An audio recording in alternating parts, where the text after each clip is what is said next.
I never imagined a phone call could change my perception of someone so drastically. It was a Tuesday afternoon when Linda, my fiancé's mother, called. The tone in her voice was sharp, like a blade ready to cut through any opposition. "Anne, I need to talk to you about the allowance." Linda's voice was stern, almost commanding. I hesitated, not fully understanding. "Allowance? Linda, what are you talking about?" "It's about Michael's money. Since he's gone, I expect you to take over." I was thinking an additional $2,000 a month should suffice. I felt my heart sink. Michael, my late fiancé, had passed away just a month ago, and all Linda cared about was money. "Linda, Michael just died. How can you be talking about money at a time like this?" "Life goes on, Anna, and so do expenses. You know how hard it's been for me since the divorce." Michael understood his responsibilities towards his mother. "I hope you do too." Her words were like venom, and I struggled to maintain my composure. "You're asking me to pay you an allowance?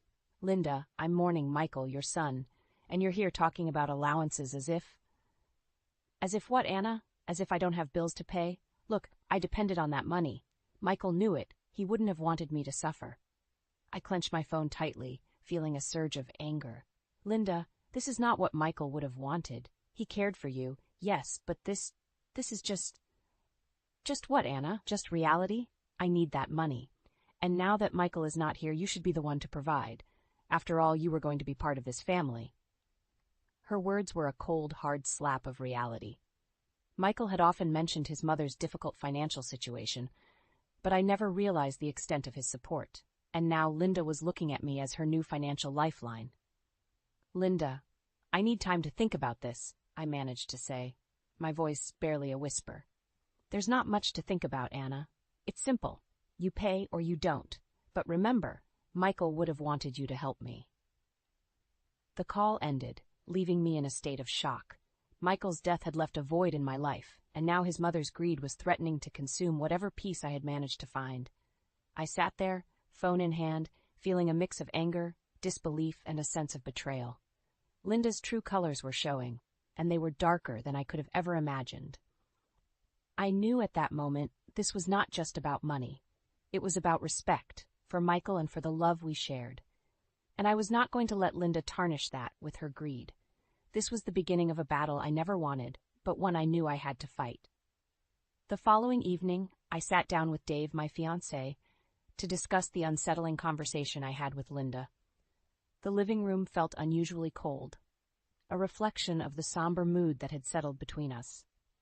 "Dave, we need to talk about your brother's financial arrangements with your mother," I began, trying to keep my voice steady. Dave looked up, his eyes weary. "What about it?" I took a deep breath. "Linda called me yesterday. She expects me to continue giving her the money Michael used to send." Dave's expression turned from wariness to disbelief. "What? She can't be serious, Anna." "She is, Dave, and she's adamant about it." I could feel the frustration building inside me. "Did you know how much Michael was sending her?" Dave shook his head, a frown forming. "I knew he helped her out, but he never mentioned how much." I leaned forward, the weight of the revelation heavy on my chest. "Dave, she's asking for $2,000 a month, on top of what Michael was already sending her." Dave's frown deepened. "That's insane. We can't afford that, not with the wedding coming up, and..." "And what?" I pressed, needing him to understand the gravity of the situation. "And I guess I never realized how much of a financial grip she had on Michael." Dave's voice trailed off, tinged with a mixture of sadness and frustration. The room fell silent, the air thick with unspoken words. I knew this conversation was just the tip of the iceberg. Michael's financial sacrifices painted a grim picture of Linda's manipulation. "Dave, we need to deal with this. We can't let her dictate our finances. Especially not now," I said firmly. Dave nodded, his jaw set. "I agree. It's just..." He paused, searching for the right words. "It's hard, you know. She's my mother, but this is too much." I reached out, taking his hand. "I know, Dave, but we can't let her take advantage of us. Michael might have had his reasons, but we have our future to think about." Dave squeezed my hand, a silent acknowledgement of the difficult path ahead. "You're right. I'll talk to her. It's time she understands that she can't rely on us to solve her financial problems." As Dave spoke, I saw a determination in his eyes I hadn't seen before. It was a small comfort, knowing we were in this together. But the road ahead was fraught with challenges, and Linda's reaction was an unpredictable variable in an already complex equation. This wasn't just about refusing a financial demand. It was about setting boundaries, about reclaiming our lives from the shadow of Linda's greed. The battle lines were drawn, and it was time to take a stand. The next chapter in this distressing saga unfolded a few days later. I was at work, trying to concentrate on a report, when my phone vibrated. It was Linda. My heart sank. I wasn't ready for another round of her manipulative tactics. "Anna, dear, I thought it over. I really need that extra money. You understand, don't you?" Linda's voice was coated with a false sweetness that made me cringe. I took a deep breath, steadying my nerves.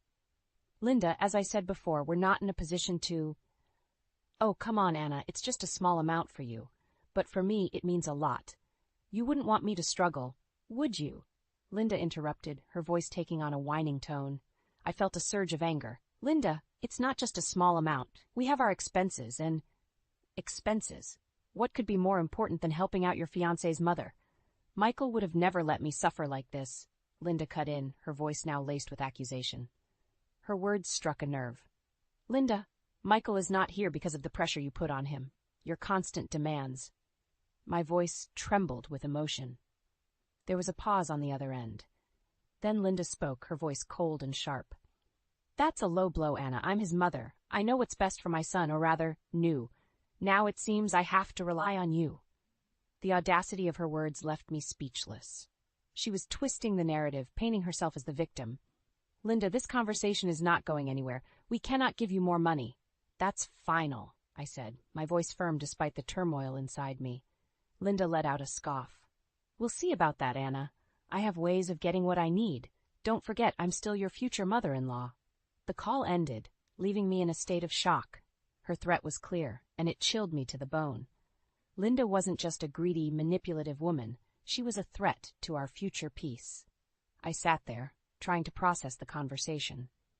Linda's true nature was now fully exposed, a woman who would stop at nothing to get what she wanted, regardless of the emotional cost. It was clear that this was more than just a financial issue. It was a battle for control, a fight against a toxic influence that threatened to overshadow our lives. As I looked at my phone, a sense of resolve settled over me. Linda had thrown down the gauntlet, and I was ready to pick it up. This was no longer just about standing up to her demands. It was about protecting our future from her destructive greed.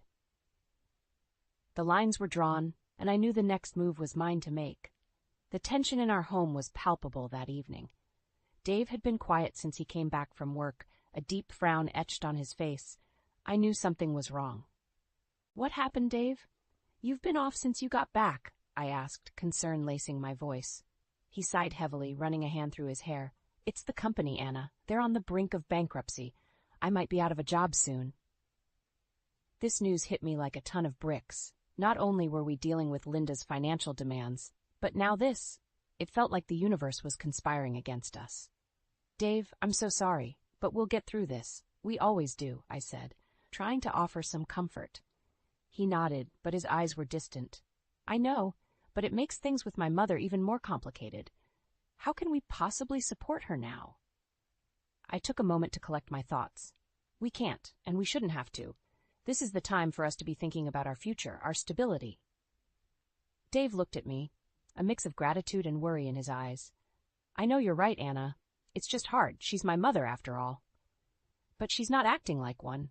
Dave, she's acting like a leech, draining us of our resources, our peace," I said, the frustration in my voice rising. Dave's expression hardened. "I'll talk to her. I'll make it clear that we can't support her anymore. It's high time she learns to take care of herself." I nodded, feeling a sense of pride in Dave's newfound resolve. "And what about the job situation?" He shrugged, a hint of defeat in his posture. "I'll start looking for something else. Maybe it's time for a change anyway." As we sat there, discussing our plans, I couldn't help but feel a sense of admiration for Dave. Despite the weight of the world on his shoulders, he was ready to stand up to his mother and face the challenges ahead. The next day, Dave called Linda. I could only hear one side of the conversation, but it was enough to paint a clear picture. "Mom, we need to talk." No, we can't continue sending you money. Yes, I understand, but my job is at risk. No, that's not possible. Mom, please try to understand. The call ended, and Dave looked drained. She didn't take it well, kept insisting that we find a way to keep sending her money. I wrapped my arms around him. You did the right thing, Dave. It's time for her to understand the reality of our situation. Dave leaned into the embrace, a silent thank you. As we stood there, I knew that this was just the beginning. Linda wouldn't give up so easily. But neither would we. This was our life, our future, and we were ready to fight for it.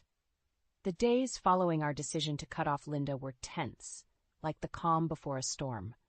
I knew it was only a matter of time before she reacted. And react she did, but not in the way I expected. Early one morning, a loud banging on the door jolted us from our sleep. Dave and I exchanged worried glances as he went to answer. Through the peephole, the last person we wanted to see stood on our doorstep. Linda, her face twisted in anger. Opening the door, Dave braced himself. Mom, what are you doing here? Don't play dumb with me, David. Cutting me off? After all I've done for you. Linda's voice was shrill, her eyes blazing with fury. I stepped beside Dave, facing Linda. It was a decision we made together. We can't support your demands anymore, Linda. You ungrateful children, after everything I've sacrificed for you. Linda was almost screaming now. Sacrificed? Linda, you've been leeching off Michael, and now you expected to do the same with us. That's not sacrifice, that's manipulation. I shot back, my patience wearing thin. Linda's face contorted further. How dare you speak to me like that? I am your mother-in-law. No, Linda, you were going to be, but not anymore. Not after what you've shown yourself to be, Dave interjected, his voice steady but firm. Her eyes darted between us, looking for a crack in our united front. You'll regret this.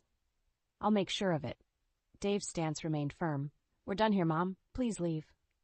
As Linda stormed off, the weight of the confrontation hung heavy in the air, but there was also a sense of relief, a sense of liberation. We had stood up to her, together. Later that day, I received a call from Linda. Expecting another round of vitriol, I hesitated before answering, but her tone was different this time, defeated, almost pleading. Anna, please, I need that money. You don't understand how hard it is for me, she said, her voice lacking its usual confidence. Linda, we've made our decision. You need to find another way to support yourself. It's not our responsibility, I replied, trying to maintain a level of calm. But I have nothing. You're leaving me to struggle. Linda's voice cracked, a mix of anger and desperation. That's not our fault, Linda. You've had plenty of opportunities to take care of yourself. It's time you started doing just that, I said, closing the conversation.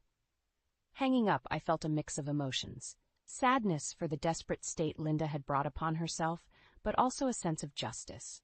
She had played her games, but this time, she had lost. Dave and I knew this wasn't the end of it. Linda was unpredictable, but we were prepared. We had each other, and that was our greatest strength. This confrontation was a turning point, a step towards a future free from Linda's toxic influence. It was a battle won, but the war was far from over. The weeks after our confrontation with Linda were surprisingly quiet. It was as if we had stepped into a new chapter of our lives, one marked by a cautious peace. But deep down, I knew the quiet was just the lull before the storm. One evening, as Dave and I were planning our modest wedding, the phone rang. The caller ID flashed Linda's name, and a sense of dread washed over me. Reluctantly, I answered. Hello, Linda. Anna, I've been thinking. Linda's voice was soft, almost contrite.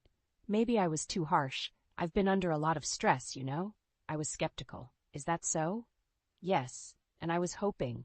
Maybe we could start over? I miss my son, and you're the closest thing I have to family now. Her words were like a siren's song, laced with false sweetness. Linda, after everything you've said and done, you expect us to just forget and move on? There was a pause on the other end. Then Linda's tone shifted, the mask slipping. You owe me, Anna. After all, I raised the man you loved. Without me, there would be no Michael for you to mourn. Her words hit me like a slap. This was the real Linda, manipulative, self-centered, and cruel. Linda, you don't get to use Michael's memory like that. What you're doing is disgusting. You're not a victim here. You're just greedy. There was silence, and then Linda laughed, a cold, harsh sound. Oh, Anna, you're naive. This is how the world works. People take what they can get. and I intend to get what's mine. I felt a surge of anger. You're wrong, Linda, and you're not getting another cent from us. This is over. I hung up, my hands shaking. Dave, who had been listening, wrapped his arms around me. We did the right thing, he assured me. She'll never change. In the weeks that followed, Linda tried to reach out a few more times, each attempt more desperate than the last. But we stood firm, ignoring her calls and messages. Eventually, she stopped. Dave and I were finally able to move forward, focusing on our wedding and the life we were building together. The shadow of Linda's greed no longer loomed over us. We were free from her manipulative grasp, ready to embrace our future with open hearts and clear minds. As I looked at Dave, I knew that we had not only survived the ordeal, but had come out stronger. We had faced adversity and had triumphed, not just for ourselves, but for the memory of Michael, who had been caught in the middle of it all. Linda's fate was her own doing. She had chosen greed over love, manipulation over family, and now she had to live with the consequences of those choices. Our story was one of love, resilience, and ultimately triumph over greed. It was a reminder that sometimes the hardest battles lead to the sweetest victories.